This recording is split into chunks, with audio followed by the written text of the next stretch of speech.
Então, quando chega no Plano Real, estamos comemorando os 30 anos. Isso. E o que acontece com o Plano Real? Porque aí fica uma discussão. Isso aqui, olha, eu, na verdade, me arrependo profundamente de ter virado economista. Meu pai tinha razão. Porque quando eles se tornam muito importantes, eles se tornam, assim, soberbos.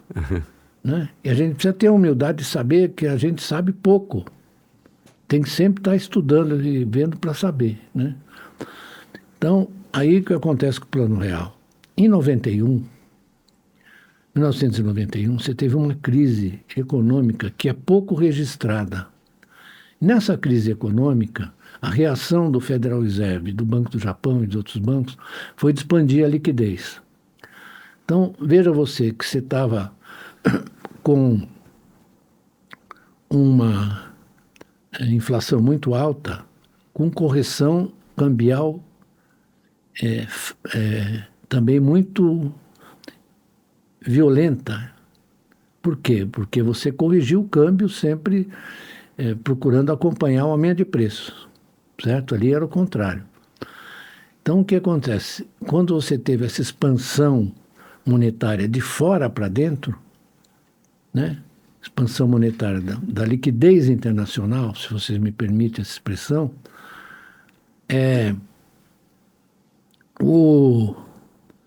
os ativos domésticos estavam muito baratos. Então, como é que se move a decisão dos gente de fora, mesmo de dentro? Quando eles veem essa expansão monetária, certamente você vai buscar esses ativos baratos, né? Porque isso faz parte do jogo de avaliação da riqueza, claro, etc. Né? Estados Unidos você estava com deflação, aqui você expandiu a liquidez. Eu me lembro, vou contar essa história, que eu me encontrei com o John Kenneth Galbraith no aeroporto. Ele tinha vindo ao Brasil, nós tivemos uma conversa no consulado americano aqui, e eu estava indo, não me lembro para onde, eu era secretário de Relações Internacionais do Fleury, e nós nos encontramos no aeroporto. Aí ele falou, você está aqui? Falou em inglês, né? Eu falei, estou aqui, estou viajando. Aí ele falou, você sabe que está ocorrendo hoje a crise financeira mais importante desde a Grande Depressão? Ele exagerou, não era isso. Mas era uma crise financeira. E essa crise dura de 91 a 93. Veja só como as coisas são. Por isso você não pode se meter a ser muito sabichão. Nossas reservas, que eram praticamente nulas, um pouco antes dessa crise, aumentaram para 40 bi. Então você já percebeu o que aconteceu. No Plano Real, na verdade, se inventou a ORV, aí o pessoal fala que o ORV, eles não entenderam no que eles fizeram. A ORV era uma forma de você sincronizar os aumentos de preço para não deixar que os preços ficassem para trás. Então, você sincronizou com a ORV. Mas o que, na verdade, deu a estabilização da inflação foi a ancoragem cambial na moeda reserva. E aí é o seguinte, nós vivemos... Aí é que vem a história. O Gustavo Franco segurou até quando ele conseguiu ficar no governo. Isso. Então, aí você observou muito bem.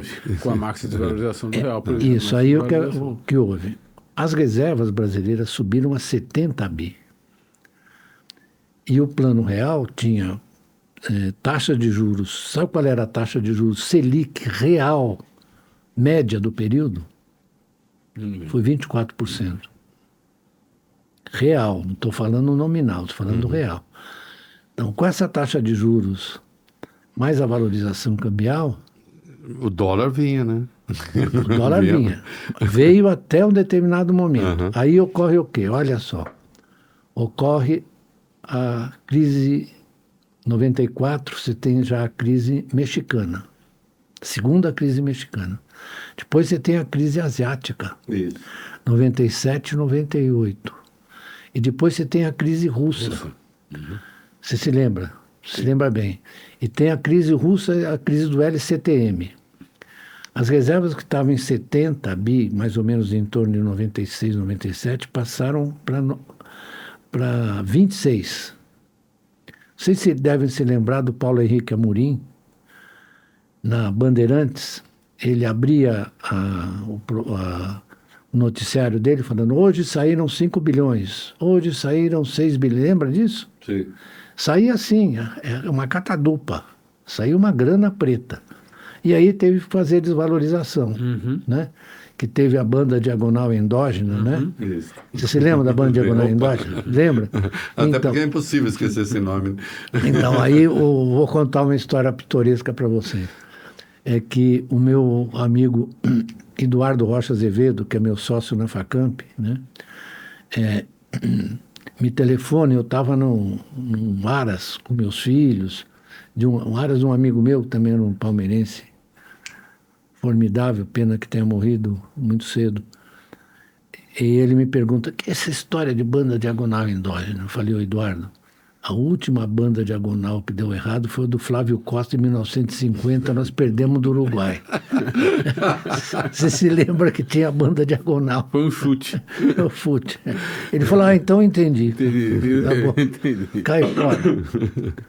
Então foi isso que aconteceu com o Plano Real, porque essas celebrações que são justas, né?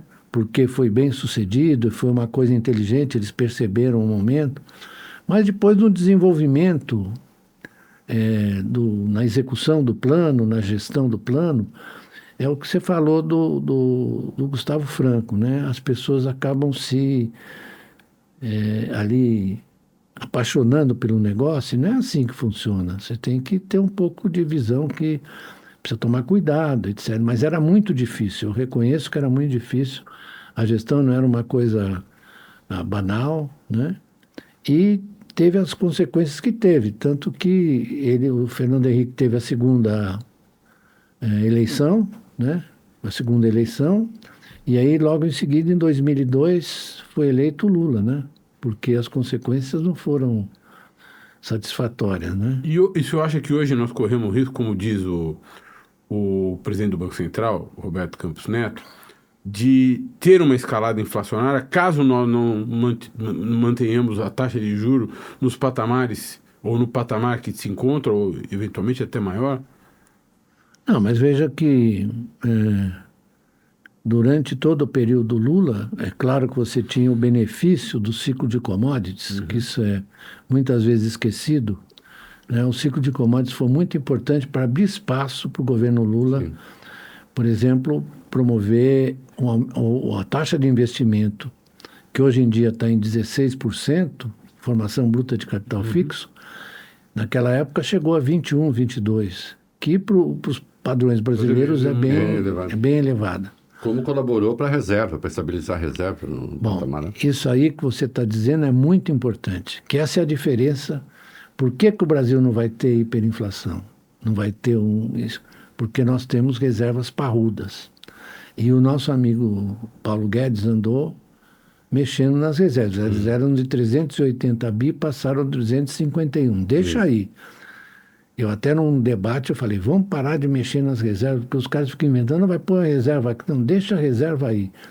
Isso é a proteção necessária num sistema monetário internacional que é assimétrico. Isso. Você veja só, é só um tititi, o dólar vai lá em cima, né? Com dano, com pressão inflacionária aqui. Mas não creio, de jeito nenhum, que você vá ter uma explosão inflacionária como essa que o nosso amigo está dizendo, né? E eu acho que essa taxa de juros é bastante discutível, digamos assim. Aliás, a gente precisava fazer uma avaliação mais acurada dessa regime de metas de inflação. Tem muita gente que fora do Brasil escreve, aqui ninguém escreve nada. Ninguém fala nada disso, que é isso. Parece que é um dogma. Um dogma. Não, é pior que chutar santa. É pior que chutar santa. Isso, é pior que chutar santa, bem lembrado. Então a gente precisa ter cuidado com essas coisas, porque não há coisa mais danosa pro entendimento, para a compreensão, do que você ter um dogma.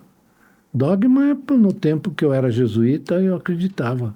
E continuo acreditando em alguns, né?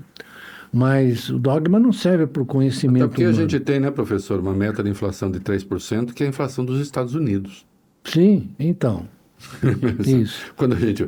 É bem observado. É a inflação dos Estados Unidos. O Brasil com... Que é o com a país da economia moeda que tem reserva. dificuldades, que é o país da moeda reserva. A inflação lá está em 3. Isso. Né? Agora, tem uma meta de inflação aqui de 3. Então, você também... Ignorando a banda, porque eles ignoram a banda também. Sim, Deixou também de ter banda. Deixou de ter banda. É centro. Isso. E a inflação pode ser até 4. Agora eles tomaram uma decisão de fazer uma coisa mais a longo prazo, né? Sim, da meta móvel. Da meta móvel, que dá uma certa folga, etc. Isso. Mas é preciso... Hoje eu estava lendo até um artigo muito bem feito sobre essa incompatibilidade da política de metas com... Por exemplo, você tem um choque do petróleo, certo? Que você pega um insumo que é generalizado, que petróleo e os seus derivados estão por todo lado, né? Estão na cozinha da sua casa, estão na rua, com o carro que anda. Então, é um choque de oferta. Como é que você vai combater isso com a taxa de juros? Você combate isso com a taxa de juros, a inflação demora para cair, porque os preços vão se difundindo, o aumento de preço vai se difundindo por toda a economia. Você tem problema agora para o efeito para daqui a 1 ano e tanto. Isso, e aí o que acontece? A economia desacelera. Então, tem uma coisa que precisa ser observada aí, né? Antigamente, vocês devem se lembrar, no tempo do Delfim mesmo, nós tínhamos os estoques reguladores, né? A ideia de estoques reguladores vem lá de trás, vem quando o Keynes escreveu sobre o Commodity Control. O que ele dizia, o Keynes? Que entre o plantio e a colheita há um intervalo em que os preços podem flutuar. Podem favorecer ou desfavorecer os agricultores. Então, você tem que ter uma estabilização dos preços com os toques reguladores para impedir esses episódios de oscilação excessiva dos preços, né? Então, outra coisa que foi sugerida em relação ao petróleo é que você tivesse um fundo de estabilização. E o Brasil pode ter. Por quê? Porque nós somos exportadores líquidos de petróleo. Sim. Certo? Se bem que, por várias razões, nós cometemos erros e importamos alguns componentes, né?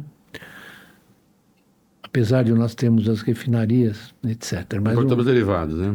Derivados, é isso. Então, a gente podia ter um fundo de estabilização, isso foi proposto no Congresso, mas ninguém ligou, né? Para que a gente pudesse ter uma estabilidade dos preços dos combustíveis de modo a não afetar a economia e não ter que usar a taxa de juros, né? Porque você usa a taxa de juros até para unha encravada aqui.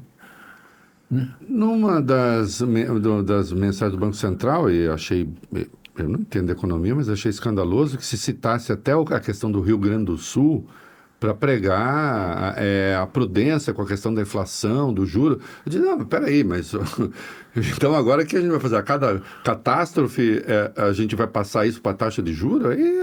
Pois é, então. Ou para justificativa de porque não baixa, aí é uma maluquice. Então, aí que o governo fez bem, né? Usou o crédito extraordinário para socorrer Sim. o Rio Grande do Sul, né? Porque assim você ajuda, inclusive, a incrementar o crescimento aqui, porque você vai recuperando, isso tem um efeito de difusão do gasto, etc., que você vai aproveitando para melhorar o desempenho da economia do resto do país, né? Vai ter demanda de produtos aqui, a indústria gaúcha vai começar a se recuperar. Então, o Reinaldo e Valfrido, o que me deixa preocupado é que esse estreitamento do debate, sabe? Eu acho que a imprensa brasileira tem muita responsabilidade nisso. Tem porque só está ouvindo cada vez, o jornalismo econômico, eu tenho cobrado isso, onde quer que eu esteja, vou cobrar aqui também. Não houve quase acadêmicos. Não. Houve operadores de mercado. Houve o pessoal do mercado. E não tem, é claro que tem de ser ouvido, não estou dizendo claro, que tem de ser ouvido. É. Tem de ser ouvido. Mas a partir dos seus vieses e filtros. Claro, seus vieses e filtros, e saber que o cara que está opinando, ele não é só um opinador, ele também é um apostador. Claro. Quer dizer, e como os átomos pensam... Ele tem um interesse na como sua diz opinião. o Delfim, né? Como os átomos pensam.